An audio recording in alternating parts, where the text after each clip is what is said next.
വളവും വെള്ളവും കൊടുത്ത് നന്നായിട്ട് നോക്കുന്ന പരിചരിക്കുന്ന ഒരു കമുകാണെങ്കിൽ വർഷം 12 കൊലയും വിരിയും. 12 കൊലയിലും നമുക്ക് മാക്സിമം പിടിപ്പിച്ചെടുക്കാം. എല്ലാ ദിവസവും 3 നേരം മനുഷ്യൻ ഭക്ഷണം കഴിക്കുന്നുണ്ട്. ആ കാര്യം മൃഗങ്ങൾക്കും ചെടികൾക്കും ഒക്കെ ബാധകമാണ്. അവരും അതേപോലെ ജീവനുള്ള വസ്തുക്കളാണ്. അവർക്ക് വേണ്ട ഫുഡ് അവർ ചോദിക്കാതെ തന്നെ കൊടുത്താലേ അവർ നമ്മൾ ചോദിക്കാതെ തന്നെ ഇങ്ങോട്ട് തരുള്ളൂ. ചേട്ടാ, ഈ കവുങ്ങ് എത്ര നാളായി ഇത് വെച്ചിട്ട്? 3 വർഷം. കറക്റ്റ് 3 വർഷം. ഇത് ഏതാ ഇനം രത്നഗിരിയാണ്. രത്നഗിരി. ഈ രത്നഗിരി എന്ന് പറയുന്ന സംഭവം കവുങ്ങിന്റെ പ്രത്യേകത എന്നാ? രത്നഗിരി കവുങ്ങിന്റെ പ്രത്യേകത എന്നാന്ന് ചോദിച്ചു കഴിഞ്ഞാല് നല്ല കായായിരിക്കും, കാഫലം കൂടുതലായിരിക്കും, എണ്ണം കൂടുതലായിരിക്കും. കാവലിപ്പം ഒരു ആവറേജ് കായനും എണ്ണം കൂടുതലായിരിക്കും, തൂക്കം കിട്ടും, പരിപ്പ് കനം കൂടുതലുണ്ട്. അതായത് മംഗളാങ്കറിനേക്കാൾ ഇതിന് പ്രത്യേകത ഉള്ളത് മോഹിത്നാറിന് ഇച്ചിലൂടെ ഉണക്കിനെ പ്രതിരോധിക്കാനുള്ള കഴിവ് കുറവാണ്. ഇതിന് കുറച്ചുകൂടെ ഉണക്കിനെ പ്രതിരോധിക്കാൻ പറഞ്ഞാൽ പറമ്പുകളിൽ കുറച്ചുകൂടെ നമ്മുടെ ഈ പാലാന്ന് പറഞ്ഞ പ്രദേശം ചൂടുള്ള പ്രദേശമാണ്. ശരിക്കും വെച്ചുകൊണ്ടിരിക്കുന്നത് കാസർഗോഡ് ജില്ലയിലെ ഉയർന്ന കുന്നുംപുറങ്ങളിലാണ്, നനയ്ക്കാൻ സൗകര്യമില്ലാത്ത സ്ഥലങ്ങളിൽ നല്ലവണ്ണം ചൂട് പിടിക്കുന്ന സാധനമാണ്. അപ്പൊ ഇതിനെ കാപൊഴിച്ചിൽ എങ്ങനെയുണ്ട്? കാപൊഴിച്ചില് കാലാവസ്ഥയുടെ ചില ദിവസങ്ങളിലെ അതിരൂക്ഷമായ ചൂട് ചില വർഷങ്ങളിലെ താങ്ങുകയില്ല. അതിന്റെ ഉദാഹരണത്തിന് ഇപ്പൊ ഇത് കന്നി കായ്ച്ചതാ, ഇതിൽ നിറച്ച് കായായിരുന്നു. ഈ കഴിഞ്ഞ 4 ദിവസത്തെ കൊടും ചൂട് കൊണ്ട് വന്നൊരു പ്രതിഭാസമാണ്. ഇതിലെ നല്ലപോലെ പെട്ടെന്ന് ഈ ഒരു 2-3 ദിവസം കൊണ്ട് ഈ കായ കൂടുതൽ പൊഴിച്ചു. ഈ കൊലയ്ക്ക് ഇതിനേക്കാളും കൂടുതൽ കാനിപ്പുണ്ട്. ഒരുപോലെ കായ് നല്ല കാപിടുത്തമാണ്. ഇതുണ്ടോ, നല്ല കാപിടുത്തമുണ്ട്. അപ്പൊ ഇവിടെ ഇത് പൊഴിയാനുള്ള കാരണം എന്നാ? ഈ ഒരു പൊഴിയാനുള്ളത് എന്ന് പറഞ്ഞു കഴിഞ്ഞാൽ ഈ സൈഡിൽ നിന്ന് വെയിലടി കൂടുതലുണ്ട്. അതും തന്നെയല്ല, ഈ സൈഡിൽ ഈ ഭിത്തിയെന്നുള്ള ഉച്ച കഴിഞ്ഞത്തെ ചൂട് കൂടുതൽ ഇതിലേക്ക് അടിക്കും. നേരെ ഈ ചൂട് അടിക്കുന്നത് കൊണ്ട് ഈ 2 ചൂടും കൂടെ താങ്ങാൻ മേലാത്ത ഈ 3-4 ദിവസം ചൂട് താങ്ങാൻ മേലാതെ വരുന്നത് കൊണ്ടും ഈ സൈഡിന് ഈ ഈ ഇലകളുടെ മറമുള്ളത് കൊണ്ട് ആ പടിഞ്ഞാറൻ വെയിൽ അടിക്കാത്തത് കൊണ്ടാണ് ഇത് പോകാത്തത്. കാരണം ഇതല്ലെങ്കിൽ പൊഴിയാനുള്ള ഒരു കാരണവുമില്ല. എങ്കിലും ഇത്രയും ഉയർന്ന ചൂട് ഇവിടെ ഉണ്ടായിട്ടും ഇവൻ നല്ലോണം പ്രതിരോധിക്കും. മറ്റുള്ള കവുങ്ങളെക്കാളും സംരക്ഷണം എങ്ങനെ പോകുന്നത്? അതുപോലെ തന്നെയാണോ? മറ്റുള്ള കവുങ്ങുകളുടെ സംരക്ഷണം തന്നെ മതി. കാരണം ഇതിന് ഇച്ചിരി പ്രതികൂലങ്ങളിൽ ജീവിക്കാനുള്ള സാഹചര്യം കൂടുതൽ. പക്ഷെ ആഴ്ചയുടെ അഭിപ്രായത്തില് ചൂട് കൂടുതലുള്ള സാധാ നമ്മുടെ പാലാ പോലുള്ള പ്രദേശങ്ങളിലും ഉയർന്ന പ്രദേശങ്ങളിലും എല്ലാം ഏറ്റവും നാടൻ കാവുങ്ങ് പോലെ തന്നെ വലിയ അങ്ങേറ്റം നോക്കാതെ ചെയ്യാൻ പറ്റിയ ഒരു ഇനമാണ്. നല്ല കായഫലം ഉള്ള ഒരു ഇനമായത്. എന്നാൽ തന്നെ ഇനമാണ് രത്നഗിരി. ഇതിനൊക്കെ കൊടുത്തിരിക്കുന്ന വളങ്ങളൊക്കെ എന്തായിരുന്നു? വളങ്ങൾ കൊടുക്കുന്നതെന്ന് പറഞ്ഞു കഴിഞ്ഞാൽ ഞാൻ ചാണകം കൊടുക്കും, ജൈവവളങ്ങൾ കൊടുക്കാറുണ്ട്. വേനൽക്കാലം നന്നായിട്ട് ചപ്പിട്ട് മൂടാറുണ്ട്. അതിൻ്റെ കൂടെ എൻ്റെ പക്ഷത്തിരിക്കുന്ന കൃഷി രീതി എന്ന് പറഞ്ഞു കഴിഞ്ഞാൽ എല്ലാ മാസമെങ്കിലും ഏത് കൃഷിക്കും വളം കൊടുക്കണം. പ്രത്യേകിച്ച് ഉൽപാദനത്തിലുള്ള ഏത് കൃഷിക്കും എല്ലാ മാസം വളം കൊടുത്തിരിക്കണം. കാരണം നമ്മൾ 1 കിലോ വളം കൊടുക്കുമ്പോൾ അത് 10 കിലോ അപ്പുറത്ത് ഔട്ട്പുട്ട് കൊടുക്കുകയാണ്.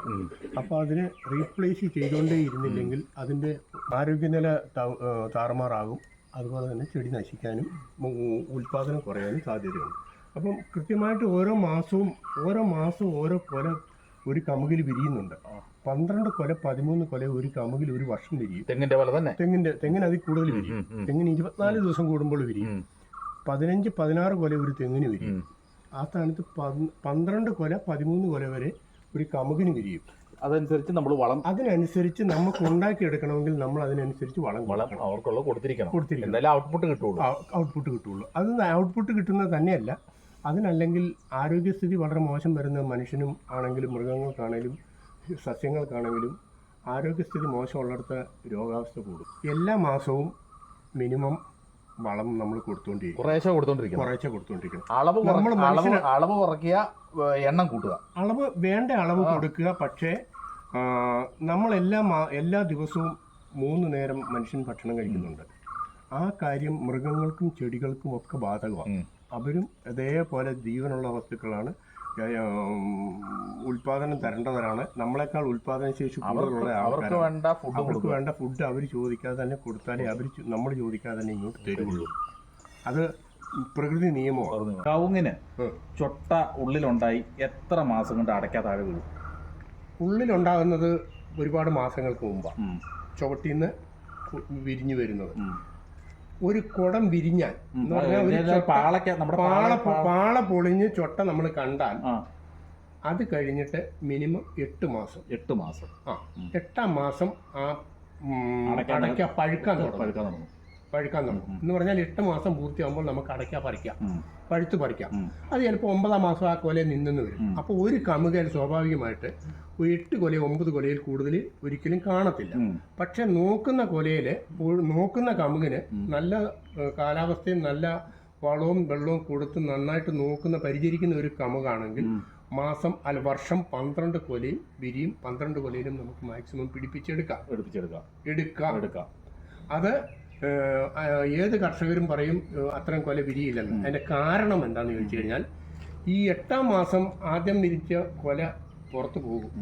9ാം മാസം അപ്പോൾ ആ കൊല നമ്മൾ പറിച്ചെടുത്ത് പഴുത്ത്. അപ്പോൾ സ്വാഭാവികമായിട്ടും ഒരു കമുകയിൽ എപ്പോഴും 8 കൊലയിൽ കൂടുതൽ ഒരിക്കലും കാണത്തില്ല. അപ്പോഴവർ പറയുന്നത് ശരിയാണ്, 8 കൊലയെ മാക്സിമം വിരിഞ്ഞ് കണ്ടിട്ടുള്ളൂ, 8 കൊലയെ കാണാൻ പറ്റുള്ളൂ. അതിന് തലേ മാസം പറിച്ചത് ഒരു വർഷത്തിന്റെ മാസങ്ങളെല്ലാം എടുത്തിട്ട് പറിച്ചതും അത് നിൽക്കുന്നതും കൂടെ കൂട്ടിയാൽ അതിന്റെ കൃത്യമായ എണ്ണം കിട്ടും. അത് കിട്ടിക്കോളണമെന്നില്ല. ഇതേപോലെ തന്നെ അതിന് വേണ്ട വളങ്ങൾ കൊടുത്താൽ മാത്രമേ അത് കൊല പിടിച്ചു നിർത്തുള്ളൂ. ഇപ്പൊ ഈ തെങ്ങിന് വിരിഞ്ഞ പോലെ തന്നെ ഈ കൊലകളെല്ലാം പിടിച്ചോളണമെന്നില്ല. നമ്മളതിന് അനുകൂലമായ എല്ലാ സാഹചര്യങ്ങളും ഒരുക്കി കൊടുത്താൽ ആ കമുകലെ അടയ്ക്കാക്കൊലകളെല്ലാം പിടിക്കും. അതിൽ എത്ര അടയ്ക്ക പിടിക്കും എന്നുള്ളതല്ല, എത്ര അടയ്ക്ക നമുക്ക് പിടിപ്പിക്കാം എന്നുള്ളതാണ് അതിനകത്തെ വിഷയം. എത്ര കൊല പിടിക്കും എന്നുള്ളതല്ല, എത്ര കൊല പിടിപ്പിക്കാം, എത്ര ചൊട്ട വിരിയെന്ന് പറഞ്ഞാൽ 12 ചൊട്ടയും വിരിഞ്ഞിരിക്കും, 12 പാളയും പൊഴിഞ്ഞിരിക്കണം. അതാണ് അതിന്റെ കണക്ക്. അതിന്റെ കണക്ക് അതാണ്. കണക്കിലേക്ക് വരുന്നില്ലെങ്കിൽ അതിന് വേണ്ടത് എന്തോ കിട്ടിയിട്ടില്ല, അല്ലെങ്കിൽ എന്തോ പ്രതികൂലമുണ്ട്. അതുകൊണ്ടാണ് അത് കിട്ടാത്തത്. നമ്മൾ വാഴ വെച്ച് കഴിഞ്ഞാൽ 10ാം മാസം കൊല വിട്ടുമെന്ന് നമ്മൾ കണക്ക് പറയുന്നു. അതുപോലെ തന്നെ കമുകിന് ഒരു ചൊട്ട വിരിഞ്ഞാൽ അത് 8ാം മാസം പറിക്കും, 9ാം മാസം അത് പഴുത്ത് പറിച്ചിരിക്കും. അതുപോലെ തന്നെ 12 ചൊട്ടയും വിരിഞ്ഞിരിക്കും. 12 മാസം 30, 28, 29 ദിവസം കൂടുമ്പോൾ ഒരു കമുകിന് ഒരു പാള വിരിഞ്ഞിരിക്കണം. ആ പാള പൊഴിഞ്ഞാൽ അതിനകത്ത് ഒരു ചൊട്ട പൊഴിഞ്ഞിരിക്കണം. അത് അങ്ങനെ ഒരു കൂമ്പ് വന്നിരിക്കണം, ഒരു പാള പൊഴിഞ്ഞിരിക്കണം. അതുപോലെ തന്നെ എല്ലാം തെങ്ങിന് 24 ദിവസം കൂടുന്നതുകൊണ്ട് 15ഓ 16ഓ വരും. തെങ്ങിന്റെ ഇപ്പൊ നമ്മൾ ഒരു തെങ്ങിന് വിൽക്കുന്നതെന്ന് പറഞ്ഞു കഴിഞ്ഞാൽ 2 വർഷത്തെ പട്ടയെങ്കിലും നിൽക്കുന്നുണ്ട്. ഒരു തെങ്ങിന് ലക്ഷണമൊക്കെ ഒരു തെങ്ങിന് 34, 35 ഓല ഉണ്ടാവും. അത് 40 വരെയാവാം, 30 വരെയാവാം. 30-നും 40-നും ഇടയ്ക്കുള്ള ഒരു ആവറേജ് തെങ്ങെന്ന് പറയുന്നത്.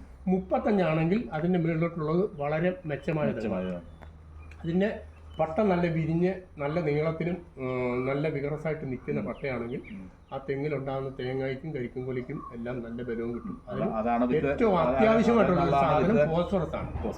അത് നിർബന്ധമായിട്ട് ഫോസ്ഫറസ് ഇല്ലാതാണെങ്കിൽ തേങ്ങാക്കൊല ഒടിഞ്ഞു പോകും, തണ്ടുബലം കിട്ടത്തില്ല, ഫൈബർ ഇല്ല.